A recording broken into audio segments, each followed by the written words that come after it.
अपने अष्ट विनायक है, महाराष्ट्र में बड़ी मान्यता है अष्ट विनायक की। पर कभी आपने सोचा कि विनायक 8 ही क्यों है, 7 या 9 क्यों नहीं है, 6 या 10 क्यों नहीं है?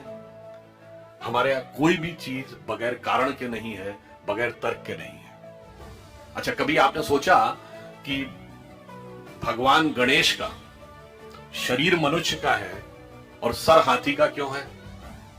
और उनका सर काटा क्यों गया? सर हाथी का क्यों है, सवारी चूहे की क्यों है? दोनों में बहुत विरोधाभास नजर आता है ना। और उसके बाद यदि हाथी का सर है तो उनको एक दंत क्यों कहा गया? हाथी के तो 2 दांत होते हैं, तो फिर एक ही दांत क्यों है? अगर एक ही दांत रहना था तो एक ही दांत होना चाहिए था उनकी मूर्ति में, और दूसरा दांत टूटा हुआ क्यों है? और बल्कि जो आप वास्तविक मूर्ति देखते हैं उसमें टूटा हुआ दांत एक हाथ में पकड़ रखा उन्होंने। कभी आपने विचार किया कि ये क्यों है? इसमें से कुछ भी कहानी नहीं है, कुछ भी कल्पना नहीं है।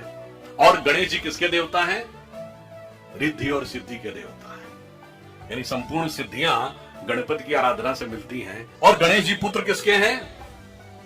शिव पार्वती के। और शिव ने ही सारे आगम ग्रंथ दिए हैं, यानी जिसको आप कहते हैं ना, आपकी चेतना के जागरण के सारे स्वरूप भगवान शिव ने दिए हैं। अब समझिए गणपति के सारे जो स्वरूप हैं, इनका अर्थ और तात्पर्य क्या है।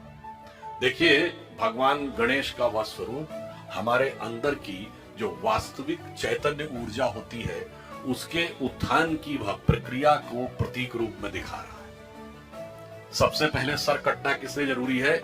वह आप अंदर की यात्रा करके अपनी कुंडलनी शक्ति को तब जागृत कर सकते हैं जब पहले आप अपने अहंकार को नष्ट करने में सफल होते हैं। तो आपका सर कटने का स्वरूप प्रतीक ये है। दूसरा, हाथी का ही सर क्यों है?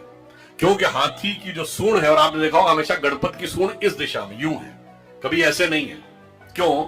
वह उस शक्ति का प्रतीक है जो अपवर्ड्स है, यानी जागृत शक्ति, आपके शरीर की कुंडलनी की शक्ति जब वो ऊर्ध्व की तरफ होती है, उसका प्रतीक है। और हाथी इसलिए है कि हाथी के मस्तक में गज मुक्ता कहा जाता है। माना जाता है कि हाथी के यहां मस्तक में मुक्ता है, तो वो ब्रह्मरंध्र का प्रतीक है। और जब वो मुड़ी हुई सूंड ऊपर है, और चूहे की सवारी क्यों है? क्योंकि चूहा जमीन के अंदर जाकर अपना बिल बनाता है।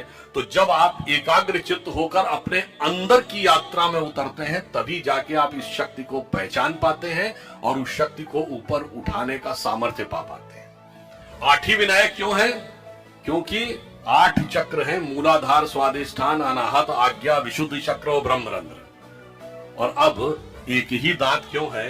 क्योंकि जब आप आज्ञा चक्र से ऊपर जाते हैं, तब द्वैत के साथ वह यात्रा नहीं हो सकती। यानी संसार और ब्रह्म, 2 में से एक को ही चूज करना पड़ता है। तो वह दांत टूटा हुआ क्यों है? तो संसार के साथ उस संबंध का विच्छेद करना पड़ता है, उसे तोड़ना पड़ता है। इसीलिए टूटा हुआ दांत हाथ में रखे हुए